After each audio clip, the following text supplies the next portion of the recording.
I call it bro science every time I take a leap, but on a microbiological level, I believe that we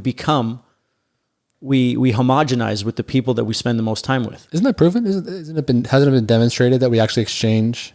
Well, we definitely do exchange microbiomes. Right. And they've proven that you can cure someone with C. difficile, which is like a gut. It's really bad bacteria.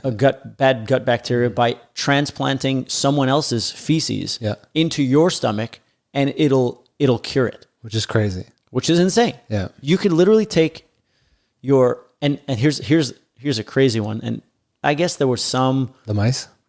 Not even the mice. This lady, she had C. difficile. Her daughter gave her the fecal transplant, but the daughter was overweight. 2 months later, the mother became overweight. Isn't that crazy? That's what I was getting into with the mice. Yeah. Same experiment. And so I know this time travel thing, fifth dimension, vibes, sounds all kooky and stuff, but when you break it down, our genetic expression is the result of the interaction with the environment. Mm-hmm. So that shows that if you take something else environment, the genes will express in immediate reaction to that environment. So the new environment made the mother's genes react in a certain way that changed the expression of her genes that made her fat. Do you think there's going to be like a huge shit market? Just the most successful like athletes in the world are just going to be selling their shit for people to just... Yeah. Why not? Why not? No, I think so. Yeah. Why wouldn't there be?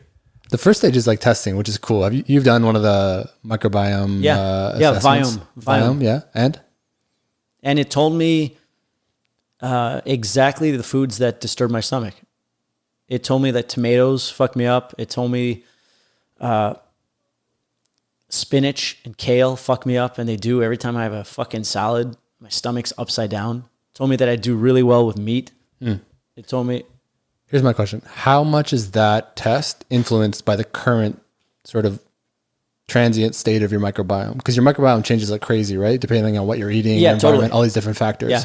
So you do a test at a moment in time. Do they build that into the model and say there's some sort of long-term prediction that you're probably insensitive to these foods and it's not just a factor of your microbiome in its current state?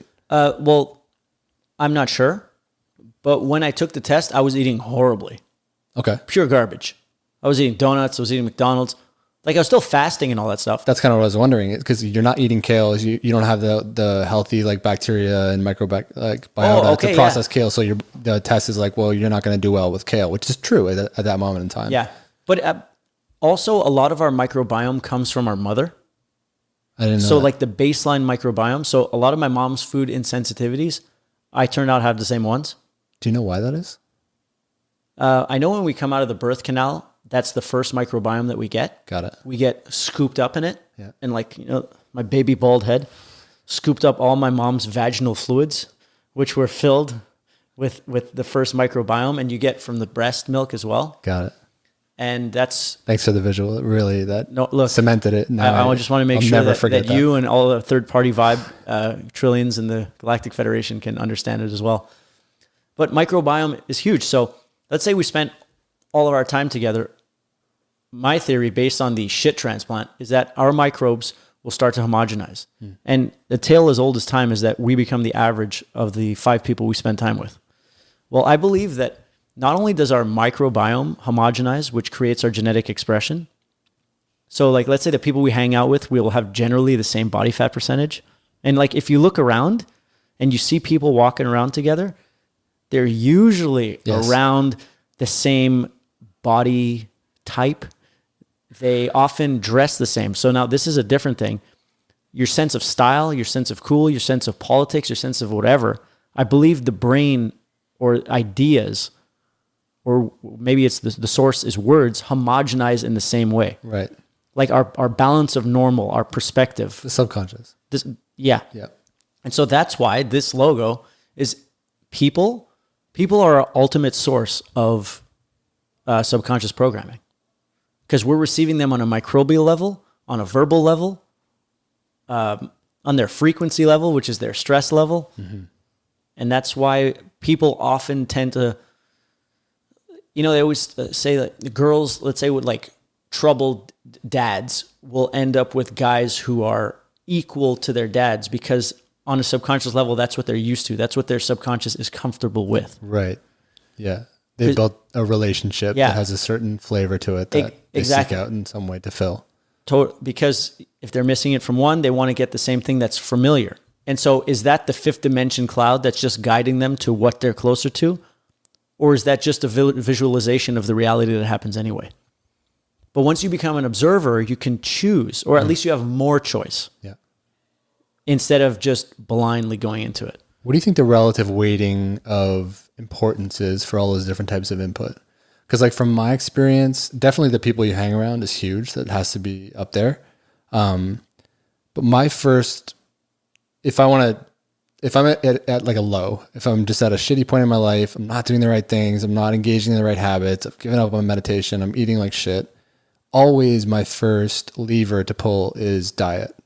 Like that's always the first domino that falls in the right direction of like positive momentum is always I change what I eat.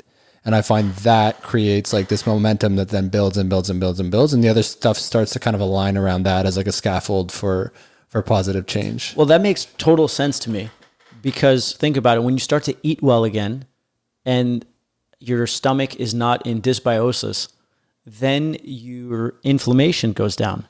And in my mind, the inflammation is directly inverted to frequency, vibration. So the lower your inflammation, the higher your frequency, the less your body is in defense mode, in repair mode, then you're more open to saying yes to going out and doing things. You have more belief in yourself to perhaps go for a run because your system is essentially on. When you eat good food, your system goes from off because it's in repair. It can't move. Your subconscious is not against you. It's not trying to kill you. It's saying you're just driving around a racetrack and you drove into a wall. That's how it perceives inflammation.